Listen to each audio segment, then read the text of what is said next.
Hello fellow residents of Tamriel, it is the Beeve with another video. I have fielded a lot of requests in the last couple days, a lot of questions in some guilds, in guild chat, in zone chat, on Discord about pet sorcs and how viable they are going to be in the next patch. A lot of people have ran across a YouTuber that has supposedly deemed that pet sorcs are getting deleted, and I'm here to squash that theory. Pet sorcs are not getting deleted. Pet sorcs are just as good as they ever were, and I'm going to show you. Now, I shouldn't say just as good as they ever were. They are, you know, they've been nerfed with patch 23. They're getting nerfed again with patch 24. But there's some silver linings I'm going to go over with you here in patch 24 that a lot of people I don't think realize is going on as well. Some things that help out in the process. So, just to go over the reasons why people have, you know, thought what they've thought when it comes to how the pet sorcs are, you know, supposedly dying off or going downhill, is because first off, there are cost increases on most of the pet sorcs abilities at this point, and all of those cost increases are accompanied by even more nerfs coming in update 24. Now, the nerfs aren't too much worse than what they already were with the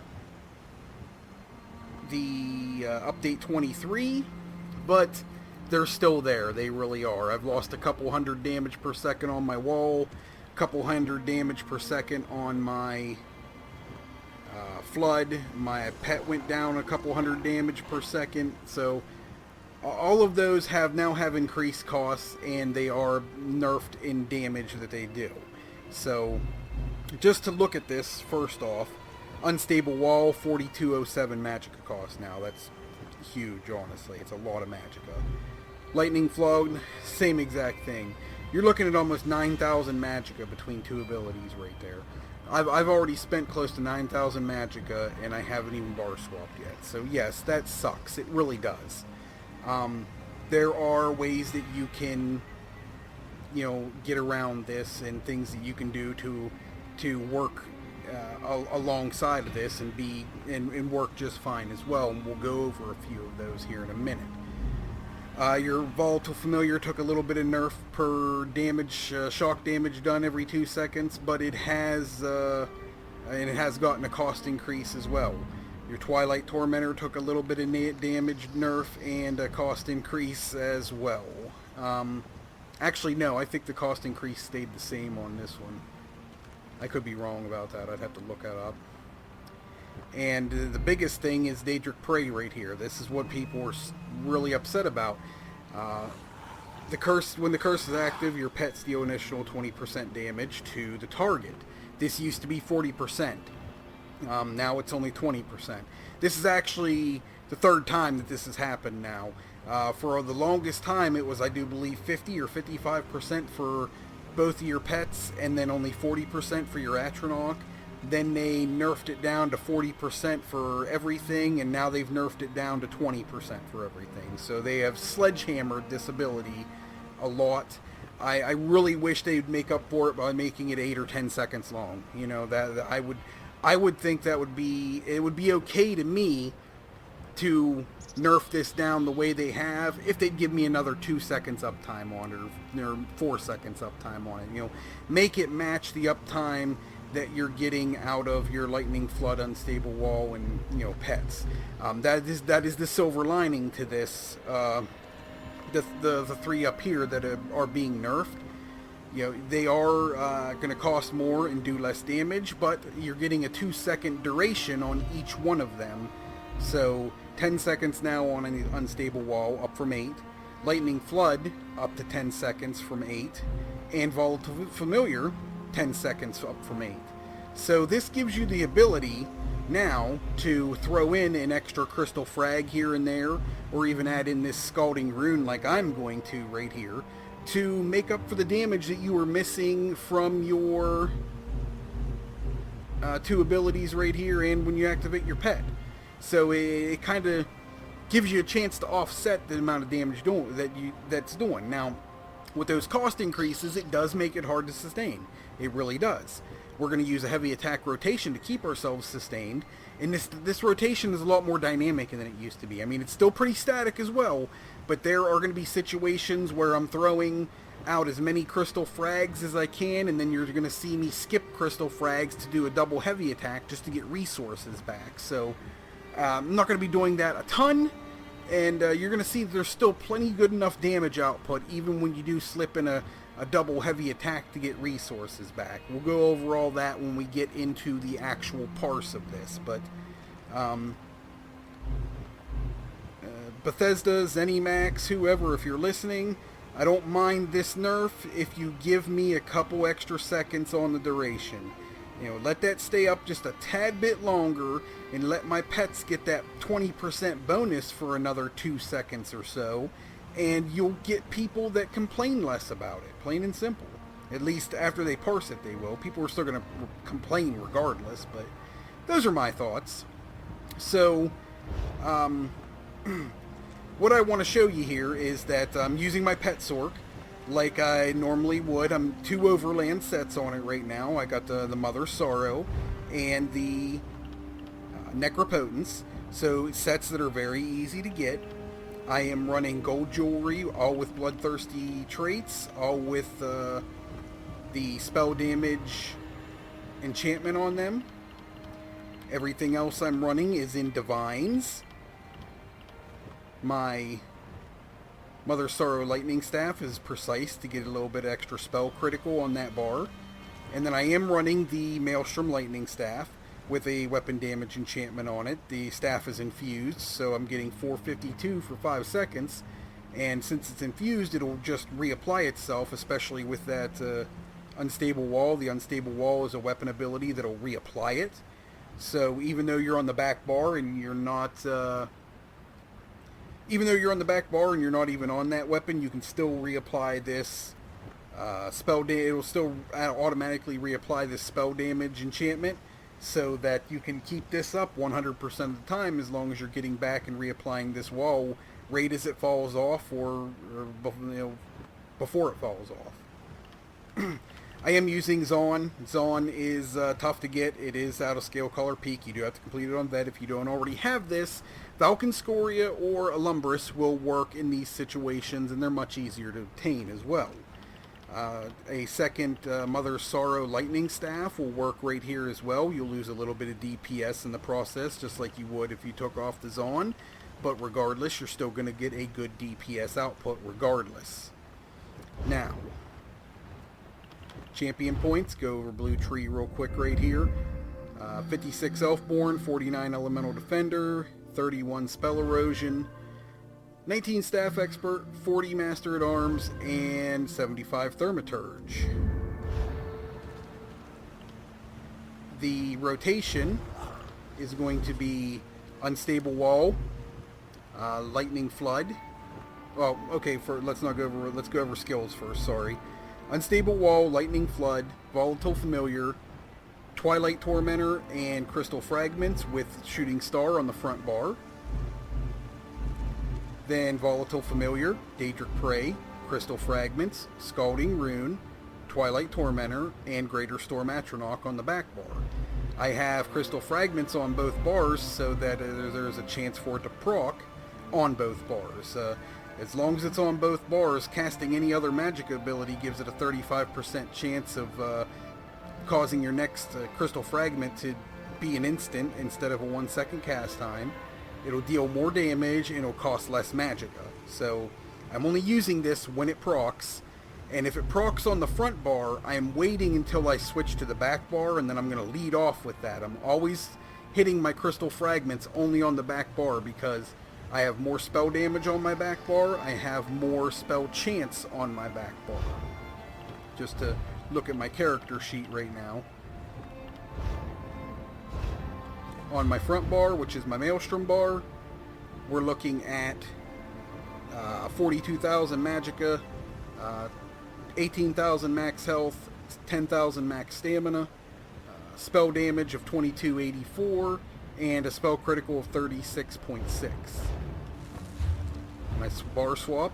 Nothing up top changes, but I do have more spell damage on this bar and a higher crit rating on this bar.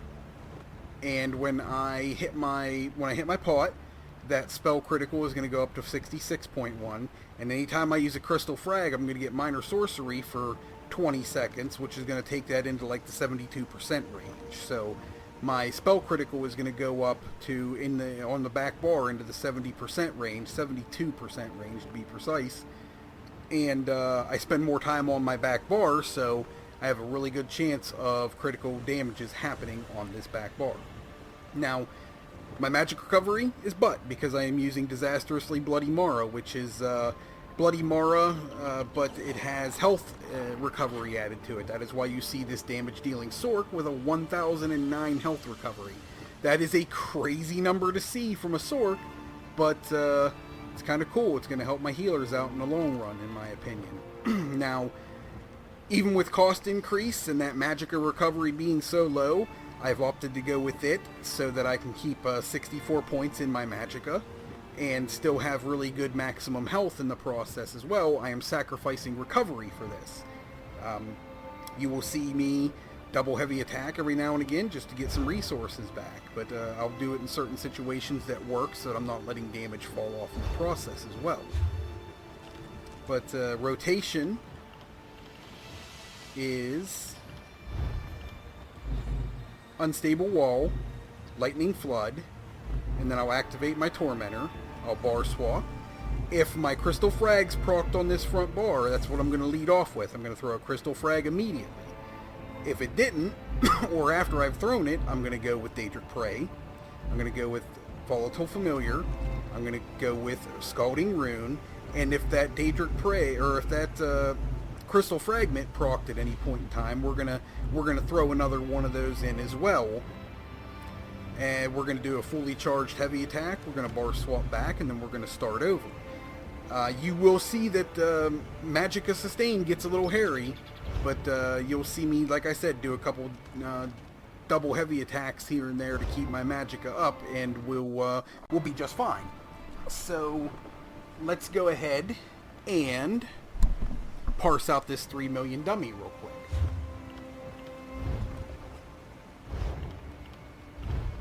I'm going to go ahead and put on apply elemental susceptibility. That way I'm getting numbers very similar to as if I was in a dungeon with a tank applying Pierce armor. And let's go ahead and start. These servers have been somewhat unpredictable today, almost monthly. So some of these abilities might look like they're taking forever to come off.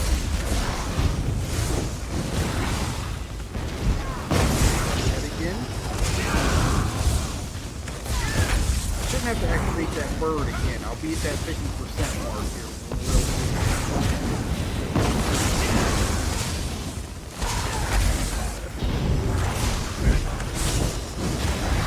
I'm going to skip this crystal fragment, and I'm going to go ahead and take two heavy attacks right there.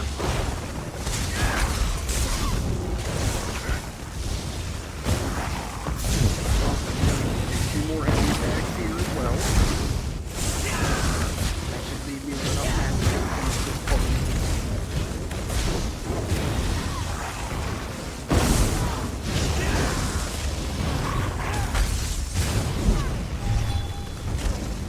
Alright, so there you go. 46,494.9. I don't know about you guys, but it doesn't look like that Pet Sorc's getting deleted anytime soon.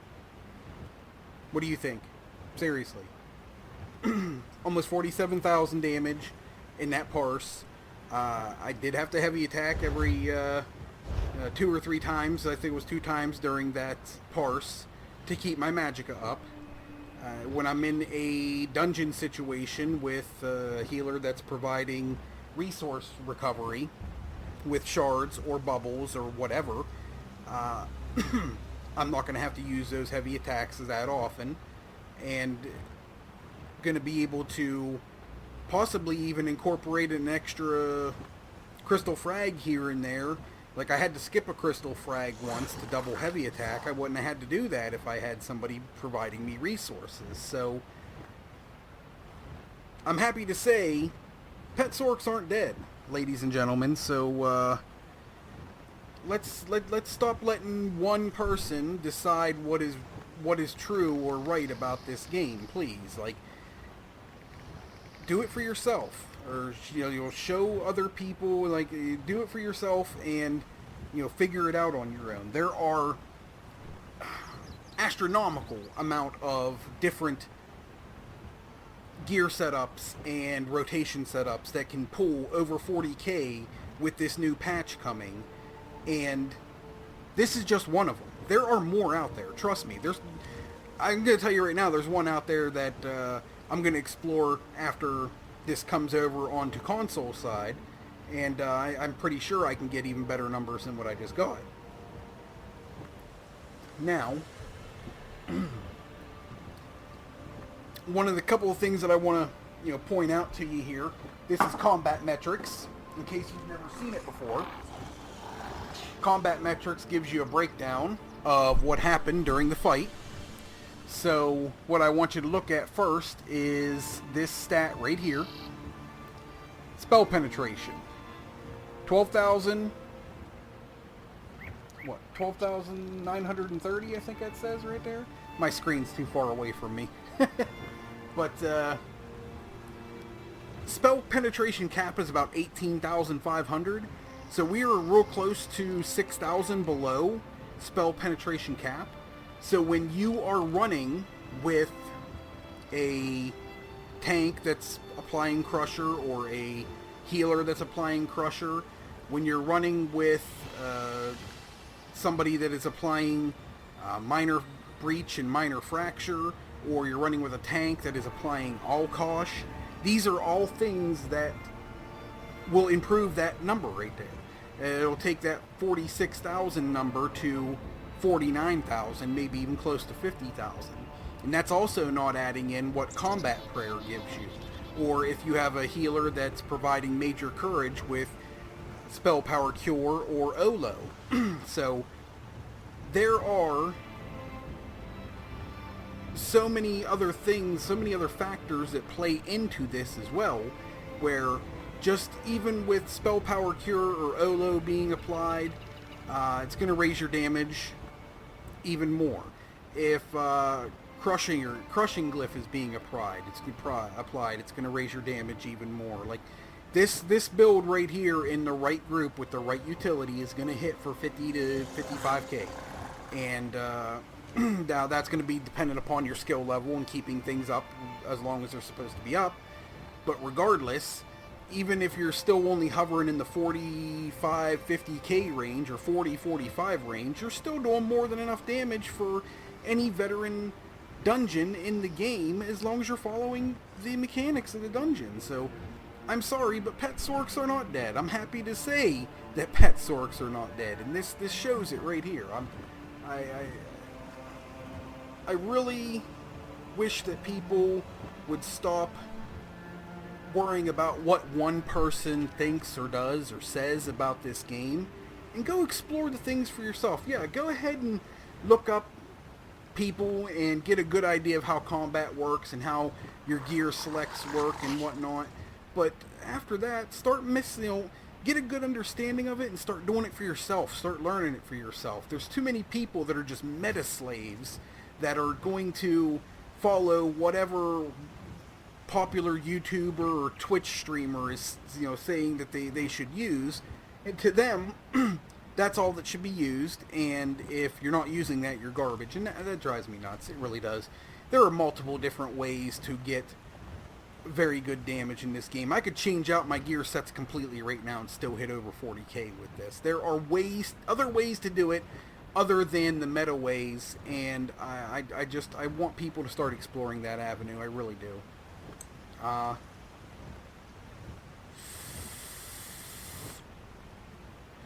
don't think I have anything more to show you at this point, guys. I just wanted to combat the whole sorcs are dead.